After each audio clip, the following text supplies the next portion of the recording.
بہترین دائی وہ ہے جو اپنی زبان سے پہلے اپنے کردار سے دعوت دیتا ہے۔ دوستو، زندگی سے لطف اٹھائیں۔ اس کتاب کا 13واں سبق مخالفین کے ساتھ پیش خدمت ہے۔ مخالفین سے رسول اللہ صلی اللہ علیہ وسلم کا طرز عمل عدل و انصاف پر مبنی تھا۔ آپ کو ان کی دعوت و اصلاح کے راستے میں اپنی جان کی بھی پرواہ نہیں تھی۔ آپ ان کی ایذا رسانی کو برداشت کرتے اور ان کے منفی رویے کو نظر انداز کرتے رہیں۔ ایسا بھلا کیوں نہ ہوتا جبکہ اللہ تعالیٰ نے رسول اللہ صلی اللہ علیہ وسلم کے متعلق فرمایا کہ ہم نے تجھے محض رحم کرتے ہوئے رسول بنا کر بھیجا۔ کس پر رحم کرتے ہوئے؟ ایمان والوں پر نہیں۔ فرمایا وما ارسلناک الا رحمۃ للعالمین، ہم نے تجھے سب جہان والوں پر محض رحم کرتے ہوئے رسول بنا کر بھیجا۔ یہود کی حالت پر غور کیجیے۔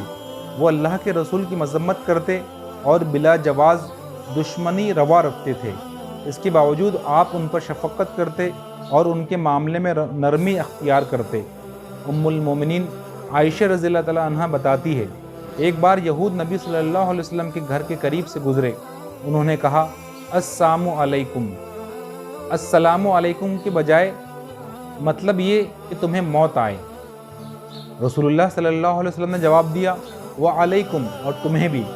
اللہ کے رسول تو اتنا کہہ کر خاموش ہو گئے، لیکن مجھ سے نہ رہا گیا اور میں نے کہہ دیا السلام علیکم، اور اللہ تم پر لعنت کرے اور اپنا غضب نازل کرے۔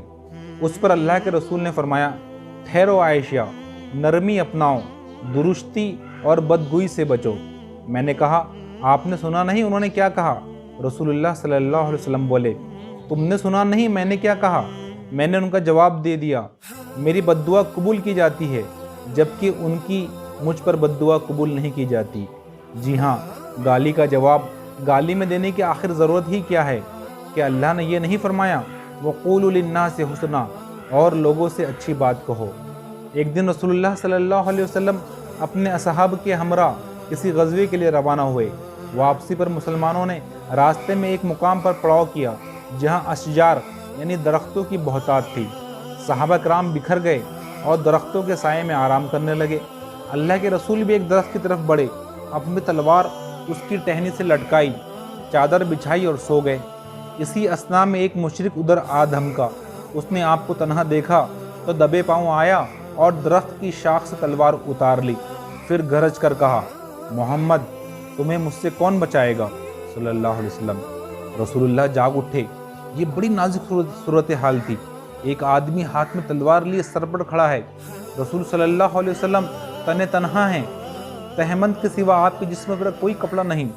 صحابہ کرام دور سایوں تلے سو رہے ہیں۔ جان کا دشمن ممکنہ فتح اور قوت کے نشے میں سرشار ہے۔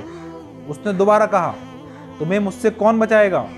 رسول اللہ صلی اللہ علیہ وسلم نہایت اطمینان اور بھرپور اعتماد سے جواب دیا اللہ۔ یہ سننا تھا کہ اس آدمی پر کپ کپی طاری ہو گئی اور تلوار اس کے ہاتھ سے گر پڑی۔ رسول اللہ صلی اللہ علیہ وسلم کھڑے ہوئے، تلوار اٹھائی اور فرمایا اب تمہیں مجھ سے کون بچائے گا؟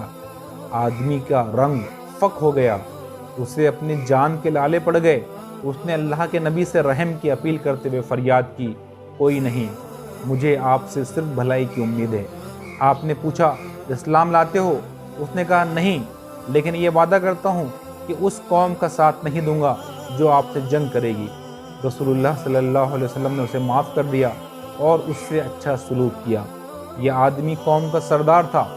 واپسی پر اپنے آبادی میں گیا اور قوم کے لوگوں کو اسلام کی طرف بلایا اور وہ سب مسلمان ہو گئے۔ جی ہاں، لوگوں سے اچھا برتاؤ کیجیے، آپ ان کے دلوں کو اپنا غلام بنا لیں گے۔ رسول اللہ صلی اللہ علیہ وسلم کا تو اپنے سخت ترین اعداء یعنی دشمن کے ساتھ رویہ بھی اخلاق عالیہ کی عمدہ مثال تھا۔ آپ کا یہی طریقہ کار ان کی تسخیر اور ان کے دلوں کی ہدایت کا باعث بنا۔ رسول اللہ صلی اللہ علیہ وسلم نے لوگوں کے درمیان علانیہ دعوت کا آغاز کیا تو قریش نے دعوت کو دبانے کے لیے ہر حربہ استعمال کیا۔ ان کی اسلام مخالف تگ و دو کے سلسلے کی ایک کڑی یہ تھی کہ قریش نے قبیلے کے اکابر اور نمایاں افراد سے مشاورت کی کہ وہ محمد صلی اللہ علیہ وسلم کی دعوت کے متعلق کیا طرز عمل اختیار کیا جائے، اور لوگوں کو جو دھڑا دھڑ اس کے دین میں داخل ہو رہے ہیں قبول اسلام سے باز رکھنے کے لیے کیا لاہ عمل طے کیا جائے؟ شیوخ قریش نے مشورہ دیا کہ تم میں سے جو شخص جادو، کہانت اور اشعار کا گہرا علم رکھتا ہو وہ اس آدمی کے ہاں جائے جس نے ہماری جماعت میں تفرقہ ڈال دیا ہے، ہمارے حصے بکھرے کر دیے ہیں اور ہمارے دین پر نکتہ چینی کی ہے، اس سے بات چیت کرے اور دیکھے کہ وہ کیا جواب دیتا ہے۔ لوگوں نے کہا، عتبہ بن ربیعہ کے علاوہ کوئی مناسب آدمی ہمیں نظر نہیں آتا جو اس کام کو بطریق احسن انجام دے سکے۔ انہوں نے عتبہ بن ربیعہ سے کہا، ابو ولید، اس کام کی ذمہ داری تم ہی اٹھاؤ۔ عتبہ دور اندیش اور متحمل مزاج سردار تھا۔ اس نے کہا، اے معاشر قریش، کیا تم سمجھتے ہو کہ میں اس کے پاس جاؤں، اس سے بات چیت کروں اور اسے چند باتوں کی پیشکش کروں؟ شاید وہ ان باتوں میں سے کوئی بات قبول کر لے۔ لوگوں نے جواب دیا، جی ہاں ابو الولید۔ اس پر عتبہ اٹھا اور رسول اللہ صلی اللہ علیہ وسلم کے گھر کی طرف چل پڑا۔ آپ گھر ہی پر تھے۔ عتبہ آیا اور کھڑے پاؤں سوال داغ دیا، محمد تم بہتر ہو یا عبداللہ؟ رسول اللہ صلی اللہ علیہ وسلم اپنے والد کے احترام میں خاموش رہے۔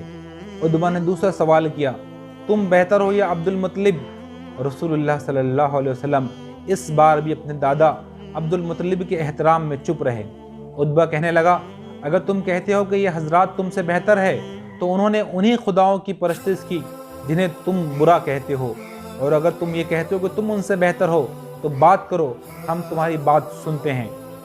اور قبل اس کے کہ رسول اللہ صلی اللہ علیہ وسلم کو یہ جواب دیں، عتبہ ابل پڑا اور بولا، واللہ ہم نے واقعی اپنے قوم کے لیے تم سے بڑھ کر منحوس آدمی نہیں دیکھا۔ نعوذ باللہ، تم نے ہماری جماعت میں پھوٹ ڈال دی، ہماری وحدت کو پارا پارا کر دیا، ہمارے دین میں کیڑے نکالے ہیں اور ہمیں عرب میں رسوا کر کے رکھ دیا ہے، اور یہ باتیں زبان زد عام ہیں کہ قریش میں ایک جادوگر، ایک کاہن موجود ہے۔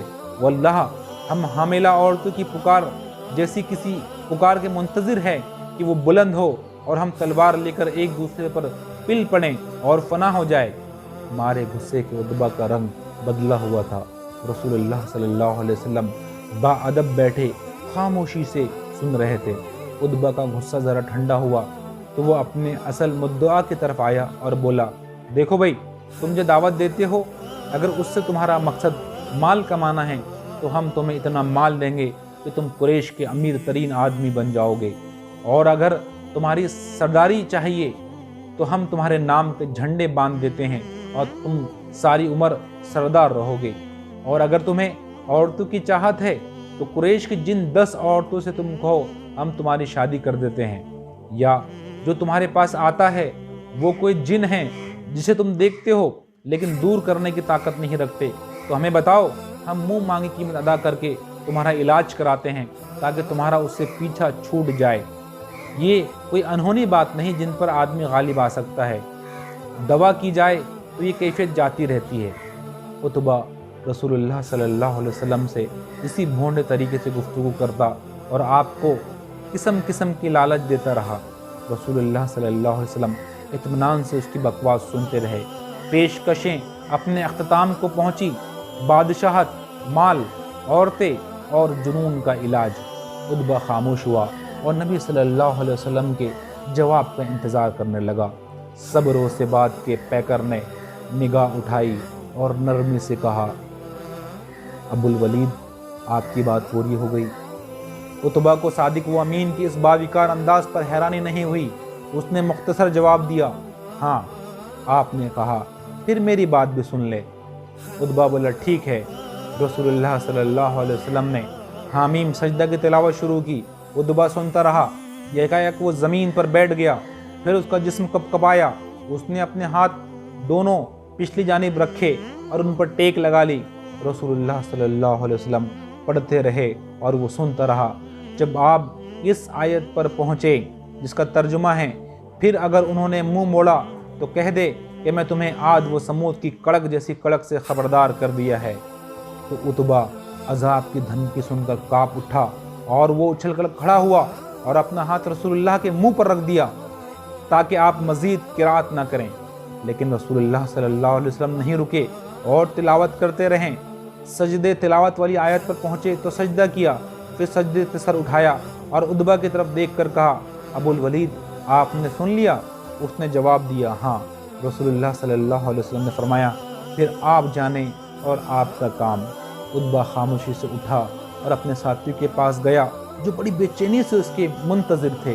انہوں نے عتبہ کا اترا ہوا چہرہ دیکھا تو آپس میں کہنے لگے اللہ کی قسم ابو الولید تمہارے پاس وہ چہرہ لے کر نہیں آیا جس کے ساتھ گیا تھا۔ عتبہ ان کے درمیان بیٹھا تو انہوں نے پوچھا ابو الولید کیا خبر ہے؟ وہ بولا خبر یہ ہے کہ اللہ کی قسم میں نے ایسا کلام سنا ہے کہ اس جیسا کلام زندگی بھر نہیں سنا۔ واللہ نہ وہ شعر ہے نہ جادو ہے نہ کہانت۔ قریش کے لوگوں میری بات مانو اور چاہو تو اس کا ذمہ بھی مجھے پر ڈال دو، اس آدمی کو اپنا کام کرنے دو۔ اللہ کی قسم جو کلام میں سن کر آ رہا ہوں اس سے کوئی زبردست واقعہ رونما ہو کر رہے گا۔ میں نے اس کلام کو پڑھتے سنا تو اس کے منہ پر ہاتھ رکھ کر اسے روکنے کی کوشش کی تھی۔ میں نے اس سے قرابت داری کا واسطہ دے کر کہا تھا کہ رک جائیں، اور تم اچھی طرح جانتے ہو کہ محمد جب کوئی بات کہہ دے تو پوری کر کے چھوڑتا ہے۔ مجھے ڈر ہوا کہ کہیں تم پر عذاب نہ آ جائے۔ پھر ابو الولید کچھ دیر گہری سوچ میں ڈوبا رہا۔ قوم کے لوگ مارے غم کے خاموش تھے اور عتبہ کی طرف ٹکر دیکھ رہے تھے۔ عتبہ نے لوگوں کو اپنی طرف متوجہ دیکھا تو کہا واللہ اس کے کلام میں ایک عجیب مٹھاس ہے، اس کا حسن آنکھوں کو کھیرا کیے دیتا ہے، اس کا اوپری حصہ پھلدار اور نیچے کا حصہ سرسبز و شاداب ہے، وہ غالب آتا ہے اور اس پر غلبہ پانا ناممکن ہے، جو اس کے زیر نگی آئے اسے ریزہ ریزہ کر دیتا ہے۔ یہ کلام کسی بشر کا نہیں ہے، یہ باتیں کسی بشر نے نہیں کہی۔ لوگوں نے عتبہ کو اکھڑتے دیکھا تو کہا یہ شعر ہے ابو الولید، شعر ہے۔ عتبہ نے پرجوش انداز میں جواب دیا واللہ کوئی آدمی اشعار اور رجز و قصیدہ جیسی اصناف سخن کو مجھ سے بہتر نہیں جانتا۔ جنوں کی شاعری بھی میں نے سنی ہے، واللہ جو کچھ وہ کہتا ہے ان میں سے وہ کسی کے مماثل نہیں۔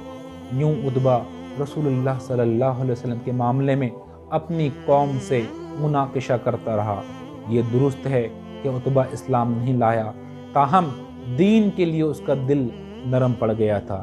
غور کیجئے رسول اللہ صلی اللہ علیہ وسلم کے اعلیٰ کردار نے کیسا اثر دکھایا۔ آپ نے اپنے سخت ترین دشمن عتبہ کے سامنے بھی حسن سماعت کے حصول سے انحراف نہیں کیا۔ اس کے بعد قریش کے لوگ ایک روز پھر جمع ہوئے۔ اس بار انہوں نے حسین بن منذر خزائی کو، جو جلیل القدر صحابی عمران بن حسین کے والد تھے، نبی صلی اللہ علیہ وسلم سے مناظرے کے لیے تیار کیا۔ ابو عمران نبی صلی اللہ علیہ وسلم کی طرف آیا۔ آپ مسجد میں تشریف فرما تھے اور صحابہ اکرام آپ کی ارد گرد حلقہ بنائے بیٹھے تھے۔ ابو عمران آتے ہی قریش کی روایتی زبان میں وہیں گھسے بٹے الفاظ دہرائے کہ تم نے ہمارا شریزہ بکھیر دیا ہے اور ہمیں ٹکڑے ٹکڑے کر دیا ہے۔ نبی صلی اللہ علیہ وسلم خاموشی سے سنتے رہے۔ اس نے اپنی بات ختم کی تو نبی صلی اللہ علیہ وسلم نہایت مؤدب لہجے میں گویا ہوئے ابو عمران آپ اپنی بات کر چکے؟ اس نے جواباً کہا ہاں۔ آپ نے فرمایا تب میں آپ سے چند ایک سوال پوچھتا ہوں، آپ ان کا جواب دے دیجئے۔ اس نے کہا ہاں پوچھو، میں سن رہا ہوں۔ آپ نے پہلا سوال کیا ابو عمران آج کل آپ کتنے خداؤں کی پرستش کرتے ہیں؟ وہ بولا 7 خداؤں کی، 6 زمین میں ہیں اور 1 آسمان میں۔ آپ ان میں سے کس خدا سے مرادیں مانگتے اور ڈرتے ہیں؟ اس خدا سے جو آسمان میں ہے۔ حسین نے اگر آپ اسلام لے آئے تو میں آپ کو 2 کلمے سکھاؤں گا جو آپ کو فائدہ دیں گے۔ رسول اللہ صلی اللہ علیہ وسلم نے نرمی سے کہا۔ حسین نے فوراً مسلمان ہو گئے اور پوچھا اے اللہ کے رسول مجھے وہ 2 کلمے سکھا دیجئے جن کا آپ نے مجھ سے وعدہ کیا تھا۔ رسول اللہ صلی اللہ علیہ وسلم نے فرمایا قل اللہم الہمنی رشدی وعزنی من شر نفسی۔ آپ کہا کیجئے اے اللہ میرے دل میں رشد و ہدایت ڈال دے اور مجھے میرے نفس کے شر سے بچا۔ سبحان اللہ، یہ کیسا عمدہ طرز عمل تھا اور لوگوں کے دلوں پر اس کی کیسی عجیب تاثیر تھی۔ یہی اسلام کا دعوتی انداز ہے جو کافروں کو اسلام کی طرف لانے اور بھلائی کی جانب ان کے انجذاب کا باعث بنتا ہے۔ ایک صاحب اعلیٰ تعلیم کے لیے جرمنی گئے، وہاں انہوں نے ایک فلیٹ میں رہائش اختیار کی۔ ان کے سامنے والے فلیٹ میں ایک جرمن سکونت پذیر تھا۔ دونوں کی آپس میں کوئی خاص جان پہچان نہیں تھی۔ جرمن کو اچانک کسی سفر پر جانا پڑ گیا۔ اخبار فروش روزانہ کا اخبار اس کے دروازے پر رکھ جاتا۔ ان صاحب نے جرمن کے دروازے پر اخباروں کا ڈھیر لگا دیکھا تو دوسرے پڑوسی سے متعلق دریافت کیا۔ معلوم ہوا کہ وہ سفر پر گیا ہے۔ انہوں نے اخبار کو لپیٹا اور الماری میں رکھ دیا۔ وہ اخبارات جمع کر کے انہیں ترتیب سے سنبھالتے رہے۔ 2 یا 3 ماہ بعد وہ جرمن لوٹا تو اس کے ہاں گئے، سفر سے بخیریت واپسی پر مبارکباد دی اور جمع شدہ اخبار اس کے حوالے کرتے ہوئے کہا، میں نے سوچا شاید آپ کو کسی خاص کالم کا انتظار ہو یا آپ نے کسی کوئز میں حصہ لیے ہو، اس لیے آپ کے روزانے والے اخبارات جمع کرتا رہا۔ جرمن نے حیرت سے ان کی طرف دیکھا اور پوچھا، کیا آپ کو اس خدمت پر کسی معاوضے کی امید تھی؟ ان صاحب نے جواب دیا، نہیں، ہمارا دین ہمیں پڑوسی سے اچھا سلوک کرنے کا حکم دیتا ہے۔ آپ میرے پڑوسی ہیں، اس لیے آپ سے اچھا سلوک کرنا اور آپ کی ضروریات کا خیال رکھنا میرا فرض ہے۔ ان صاحب کا اپنے جرمن پڑوسی سے یہی برتاؤ رہا اور اس کا اتنا اچھا اثر ہوا کہ جرمن مسلمان ہو گیا۔ واللہ زندگی کا اصل لطف یہی ہے کہ اخلاق عالیہ کو عبادت جان کر اپنایا جائے۔ ایسے واقعات تاریخ کا حصہ ہیں کہ بہت سے غیر مسلمانوں کے منفی طرز عمل کو دیکھ کر اسلام نہیں لائیں۔ شکریہ۔